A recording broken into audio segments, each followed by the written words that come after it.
जोहार।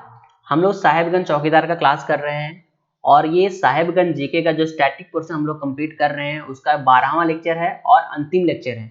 इसमें हम लोग स्वतंत्रता आंदोलन को पढ़ेंगे, तो आपका पूरा का पूरा जो हिस्ट्री भी है खत्म हो जाएगा। पहले हम लोगों ने ऑलरेडी सब कुछ कंप्लीट कर लिया, geography, economics, polity, art and culture, सब कुछ हम लोग कंप्लीट कर लिए। हिस्ट्री हम लोग लास्ट पोर्शन देख रहे हैं और ये 12वां लेक्चर है। इसका मतलब है कि टोटल का टोटल 11 लेक्चर और है जो आपको डिस्क्रिप्शन में है, वहां पे आपको देखने से मिलेगा। और आपको लेक्चर 1 से ही स्टार्ट करना है, नहीं तो आप जुड़ाव महसूस नहीं करेंगे, आपको लगेगा कि क्या पढ़ाया जा रहा है ना। तो आपको लेक्चर 1 से स्टार्ट करना है हमेशा।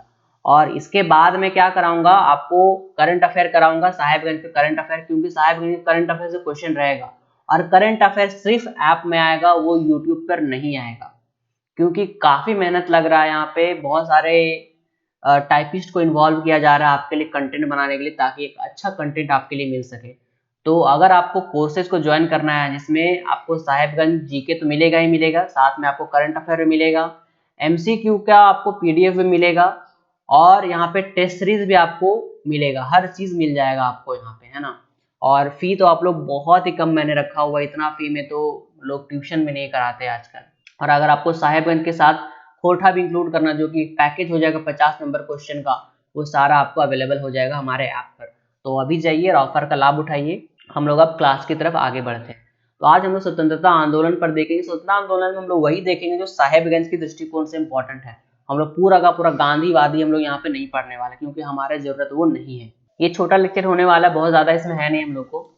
तो साहेबगंज ने 1921 के बाद स्वतंत्रता के लिए देश के संघर्ष में अपनी महत्वपूर्ण भूमिका निभाई। 1920 के आंदोलन के बाद साहेबगंज ने यहाँ पे अच्छा काम किया। क्या क्या काम किया देखिए।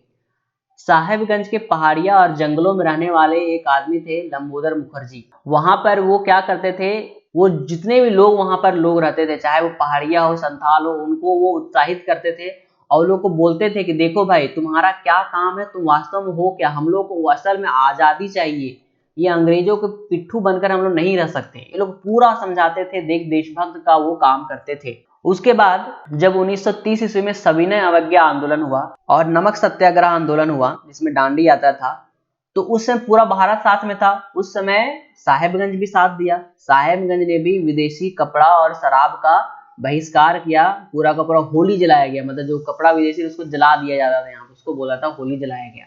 तो ये कपड़ों का बहिष्कार किया गया। उसके बाद आंदोलन की और जब तेज गति बढ़ी तो सरकार को सेना भेजना पड़ा, सेना भेजना पड़ा और हिंसा का इस्तेमाल वहां पे किया गया अंग्रेजों के द्वारा। पहाड़ियों ने सविनय अवज्ञा आंदोलन में बहुत अनुकूल प्रतिक्रिया की और कुछ पहाड़िया लोग, संथाल लोगों ने मिल करके इस आंदोलन में शामिल हुए। पहले हम लोगों ने देखा कि पहाड़िया लोग संथाल आदिवासियों से लड़ते थे ना, लेकिन अभी क्या हो गया, अभी सब कुछ जागरूक हो गया ना, अभी सब कुछ अंग्रेजों से वाकिफ हो गए। तो अभी पहाड़िया लोग भी मिल गए हैं और संथाल आदिवासी लोग भी मिल गए, दोनों मिल करके लड़ रहे हैं अंग्रेजों के खिलाफ। एक अच्छी बात है और सभी को स्वतंत्रता आंदोलन में शामिल हो गए।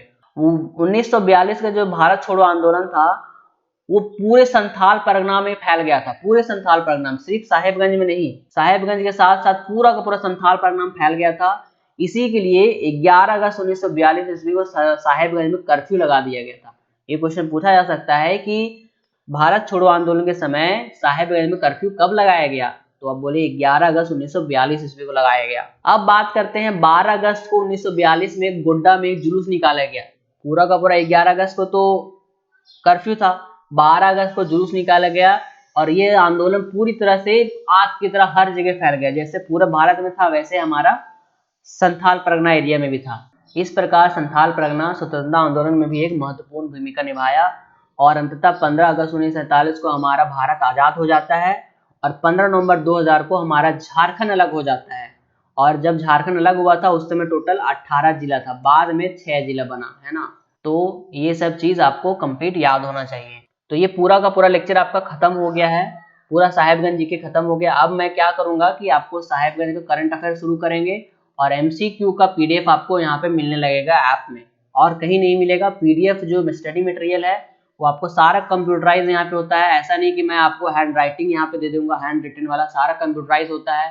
कंप्यूटराइज होता है तो यहाँ पे टाइपिस्ट को टाइप कराने के लिए उसको फीस देने पड़ते हैं, सैलरी देनी पड़ती है, राइट। तो अच्छी चीजों के लिए आपको कुछ ना कुछ गुरु दक्षिणा तो लगेगा ही लगेगा। तो मिलते हैं अगला लेक्चर में आप लोग जुड़े रहिए, पूरा का पूरा सिलेबस आप लोग कंप्लीट कर लीजिए। बाकी अगर आपको कोई डाउट होता है, कोई सजेशन चाहिए तो आप हमें बोल सकते हैं। और एक मैं वीडियोस लेकर के आऊँगा, आपको बहुत जल्दी मिल जाएगा कि कौन कौन सा चैप्टर है जो आपको पढ़ने चाहिए साहेबगंज चौकीदार के लिए। पूरा का पूरा चैप्टर आप मैं लिखा दूंगा, आप चैप्टर को कहीं से पढ़ लीजिए, आपका फ्री में तैयारी हो जाएगा, है ना। इससे ज़्यादा मैं क्या ही कर सकता हूँ आपके लिए। अब चलिए, goodbye, all the best, जय हिंद।